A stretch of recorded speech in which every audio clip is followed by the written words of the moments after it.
speak on behalf of the British people who support Donald Trump, but who are too scared to say it for fear of being called racist.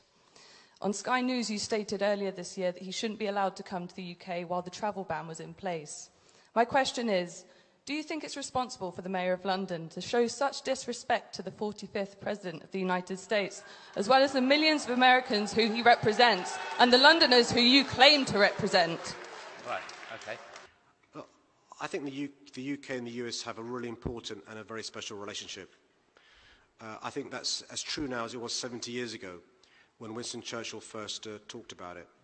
And one of the things about a special relationship, it's like you having a best friend. Of course, in times of adversity, you stand shoulder to shoulder with them. It's really important when you have a special relationship. But you know what? When your best mate's wrong and out of order, you tell them you're bang out of order and you're wrong. And I'll tell you this.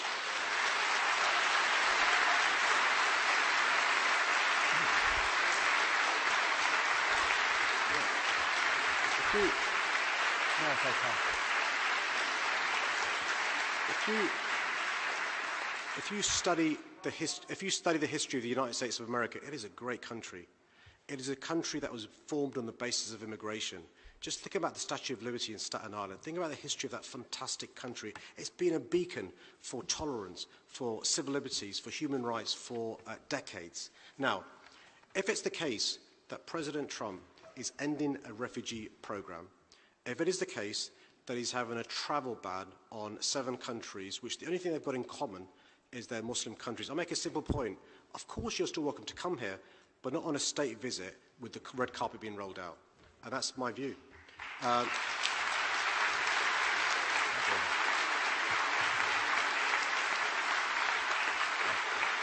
you know what? I will fight for your right to have a different view. Right? That's really important. And that's what's important. Peter Hitchens, those who feel disillusioned with the current political system are right to do so. They have been systematically betrayed, and I see no end to it. There are so many issues which have been visited on this country by an elite of self-selecting, closed-minded people, well represented here this evening, and actually largely incompetent as well, which have done enormous damage to our way of life. So, for instance, who now has anything to say about the deindustrialization of this country and the destruction of manufacturing jobs under the Thatcher government? Who can reverse it? Who can do anything about it? Who will say anything on this panel about the catastrophe of mass immigration, which has changed this country irrevocably into somewhere completely different from what it was? They won't talk about it. They won't talk seriously about the immense problems of crime and disorder, which affect millions of people in their homes and leave them utterly vulnerable to all kinds of unpleasantness and violence and menace, which they never used to have to undergo. And there is no sense whatsoever that there will be any reform of the criminal justice system or any attempt to put it right again. These are just some of the subjects on which this elite just constantly refuse to discuss. Why? Why? Because they themselves have an ideology. They themselves have the ideology of metropolitan bourgeois bohemians. They despise most people outside. What, are you man of the people? They despise.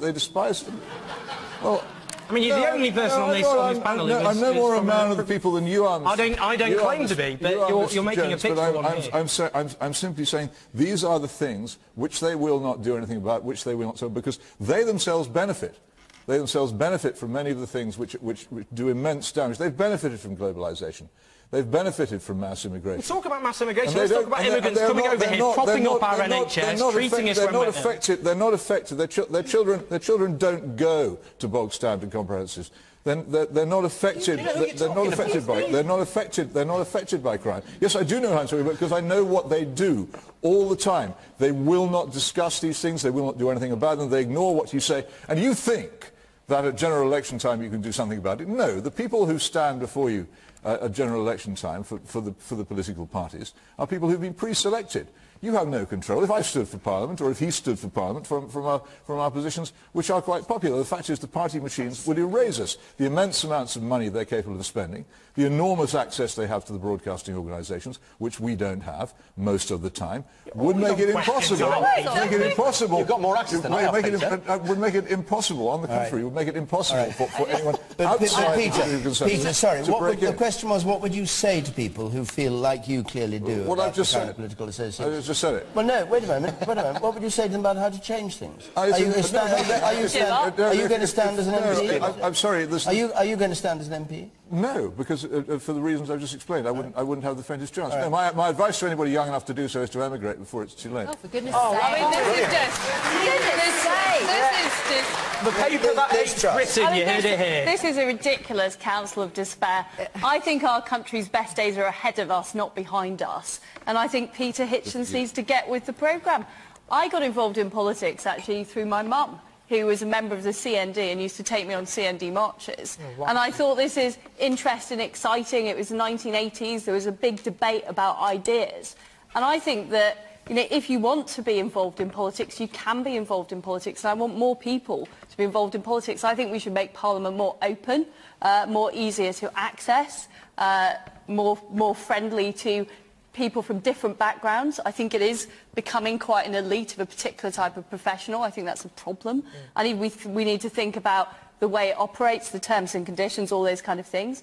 I'm excited by the primaries that we've done in the Conservative Party to get a wider group of people involved in politics. We need to revive local... No, we've got some new ones coming up, actually, David.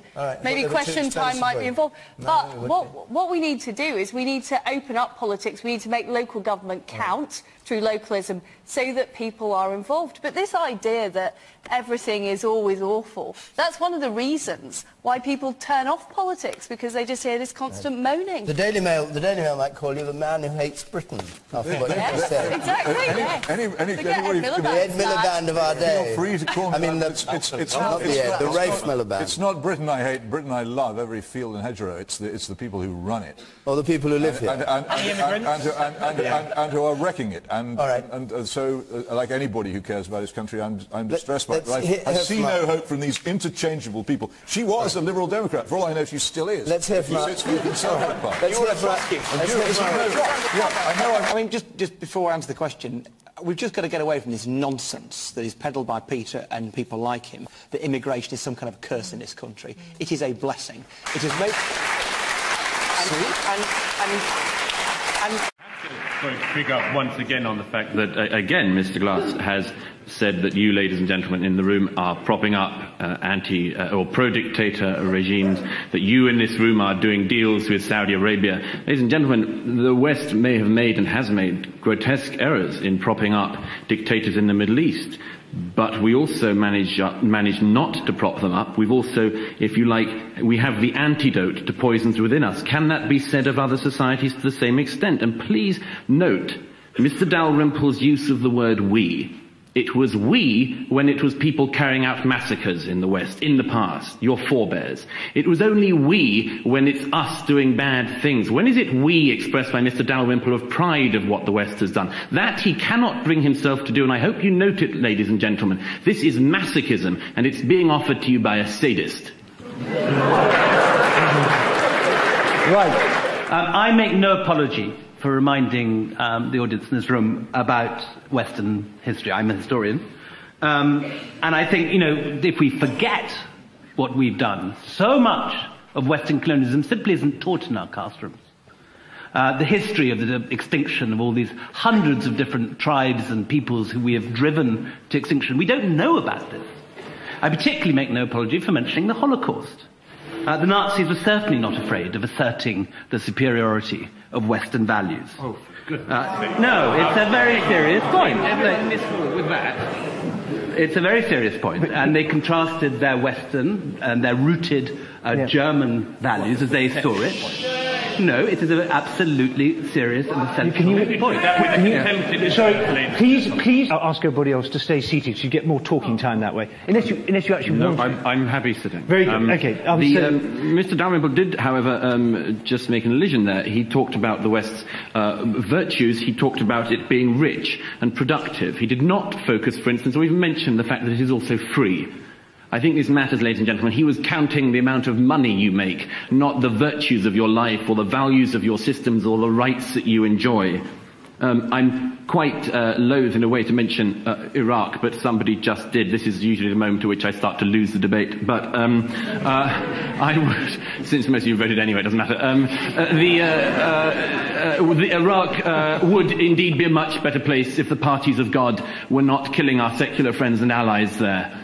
And I think it's a grotesque thing to hold the West and Western values and liberty and freedom and democracy and the rule of law, blame them for religious fundamentalists blowing up our secular allies. And I hope you noticed that, ladies and gentlemen. And why we compare them with Muslim values? I agree with the lady. We could have focused on Buddhist values. We could have focused on any other types of values. The reason why it kept on coming back to it is, as you know, because this is the matter of our time. And it is not hard at the moment to notice the calls for the different type of societies that people want to create. And that there is a clear difference. And I hope, ladies and gentlemen, when you vote for the right side tonight, you make this clear. There is a difference between the Western states which practice their own values that we sometimes mistakenly call Western values. And yes, we should call them liberal values, and yes, we should call them universal values, but we identify them with the West because they came from the West, because they were nurtured in the West, and that they are hopefully, I hope you will agree, asserted by the West.